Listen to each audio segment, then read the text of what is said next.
It's Tuesday Tastings! Alright, so we finna make a pizza dough from scratch today because I'm down with Boyfriend Joe's. You know what? They got a real delicious pizza dough over there. I done told y'all, and it's $1.19 or whatever. They got a herb one, they got a whole wheat one, they got a plain one. It's real good to keep real good. You can freeze it, de-thaw it, and it work great.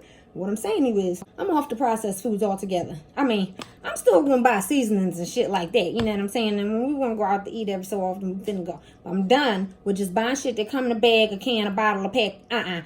If I can make it from scratch, I'm finna do that.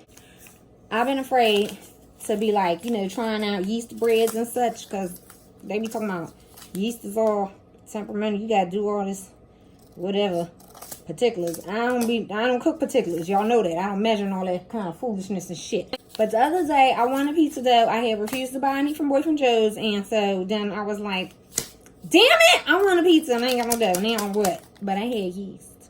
Because I be buying it like I'm going to get brave one day and try it.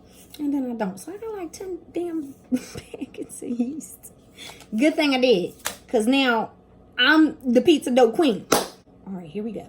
So the first thing you're going to need is some bread flour. I ain't got no bread flour because that's what pizza dough recipes be talking about. Get some bread flour because it's higher in protein. Help it rise better and be more like, you know, like a good fluff or stretchiness in the dough. Like, you know, pizza, a good kind of consistency. I ain't got that and I wasn't buying no special flour. And I wasn't even going to buy this because I grind my own flour. But when you grind your own flour, it's like whole wheaty. It's like grainy. It ain't real smooth and like, you know. So I still be buying this shit. But it's unbleached, whatever. You want to get 2 1/3 cups of all-purpose flour. But I'm going to show you my trick to add protein to my plain flour instead of buying like some foolishness. So what I like to do is I like to add a little bit of this pea protein up into my flour mix, and that's going to add the extra protein that I need. All right, so the first thing you want to do is you want to get your flour. Now, you're eventually going to need between 2 and 2 1/3 a cup, but you're going to have to separate that. First thing you want to do is add 1 cup of this here flour to your mixing bowl. All right, then you want to get yourself like some salt. Add enough salt that you think is cool, like a 1/4 teaspoon. Y'all know I don't measure shit, so this is what I'm doing. That's enough, okay? Figure it out. The ancestors told me there was plenty. Then I like a seasoned crust, so I'm going to add me some garlic powder. That's what you're going to do. Whatever you like, put it on in there, okay? And then at this time, whatever herbs. So I got me some fresh rosemary from the garden. Now, you can use dry rosemary, but I ain't got none dry, so this here's fresh, okay? Then I got me some dried spicy oregano from the garden. I'm going to add in. Sometimes I can't tell the difference between this and catnip. I'm pretty sure it's spicy oregano, but that's the same space in my spice rack that I used to keep the catnip, so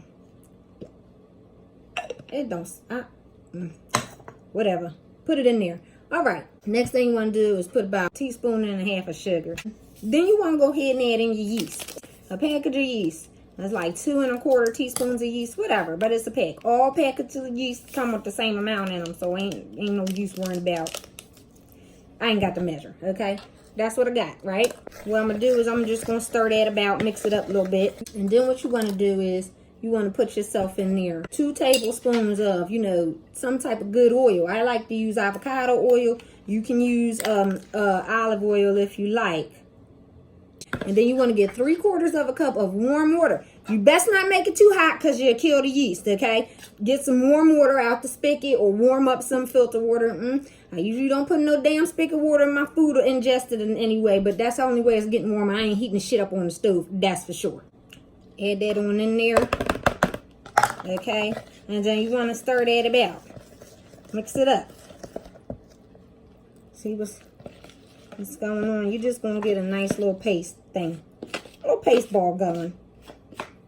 Kind of going to be like glue. At which point, you want to go ahead and add your 2nd cup of flour. But in that cup, I'm going to say put about like, I say like 1/8 cup of this pea protein. If you don't got the pea protein, then don't motherfucking use it. You know what I'm saying? Go and get some.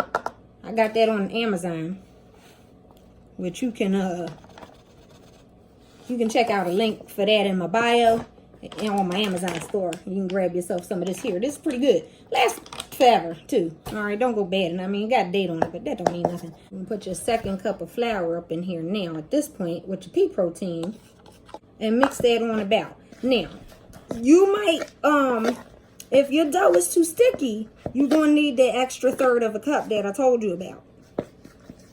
But don't add it all at once. Add it as, you know, you see fit if you need to do so. But you're going to have, you can also use your, like if you got a KitchenAid stand mixer and you want to use your dough thing, I don't know, the dough hook or whatever, you can go ahead and do that. I ain't never used that. I figured doing this here with my hands is just easier and faster or whatever. So that's what I'm going to do. So I'm going to mix that up and get a good thing going. I'm just going ahead and get in here with my hands because I don't feel like being here all day. You don't want to like mix this to death, but you got to get that flour mixed in. See here, you still going to have a bunch of loose bits. Okay, so you just want to work that on in there. Go and get some elbow grease up in there and work it. Okay, you know how to work it, especially if you got natural hair as a black woman. You goddamn better have that arm strength to get them updos and them pineapples going. I'm calling through these damn curls, child. Okay, so once you get your dough together, all right, form a nice little ball. And some other recipes online will tell you to use a separate bowl for the next step. That's stupid. Goddamn. You like doing dishes. I don't like this shit.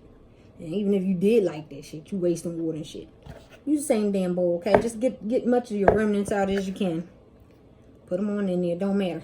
Then you want to take some oil, okay? You want to put in the bowl. You ain't putting a lot. It's about maybe like a teaspoon or something like that. And then you're going to just toss it around the bowl.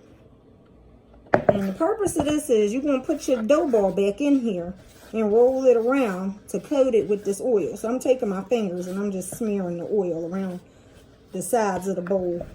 You can use a pastry brush to do this part. Again, that's wasting dishes. That's stupid. See my oil up in there? Put the dough in there. And then take the dough. And you're just going to roll it on around the sides and such where you got that oil at. Coat the ball of dough real good like that there. And then that's it. You're going to leave this like this here. You're going to cover this with some plastic wrap nice and tightly. And then I like to put a kitchen towel on top too. You're going to let this sit and rise for 30 minutes. Now, it ain't got to be no super tight wrap, you know. But you want to cover it. You want to keep it in a warm environment too. So if it's chilly in your house or you like blasting air conditioning and shit, good luck getting your dough to rise because that ain't going to happen. Keep it in a warm area. So just your plain old kitchen in this 100-degree weather every day is fine, okay? So I just do like that. It ain't, you see, it's loose. It ain't clinging or nothing. Fuck it. Put it in a bucket, whatever. Okay? And then I just take my kitchen towel here and I put over top there like that there. Because that helps keep my saran wrap in place and incubates my little yeast so it can rise up and have that heat that it needs up in there. And that's it. 30 minutes, we'll be back. It's been 30 minutes. And here go our dough. See how that then rolls up?